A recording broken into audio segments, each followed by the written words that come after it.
Hi hello friends. இப்போ நீங்கள் பார்த்துட்ருக்கிறது வந்து ஒரு லவபிளான பலூன். ஸோ இது வந்து நம்ம மேஜிக் பண்ணி எப்படி இதை ப்ளே பண்ணான்றதை பார்க்கலாம். ஓகேங்களா?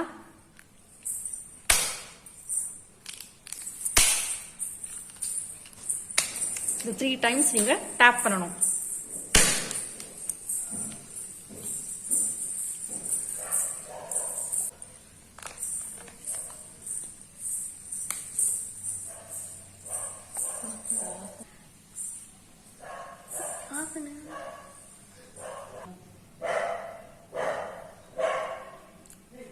இப்போ பார்த்தீங்களா, இந்த ஹார்ட் வந்து ஸ்லோவாக அப்படியே ஃபுல் பல்ப் அந்த ஹேர் ப்ளோ அது உள்ளே போயிட்டு ஆட்டோமேட்டிக்காக அது ஒரு பல்ஜ் ஆகிட்டு இட் லுக்ஸ் பியூட்டிஃபுல்.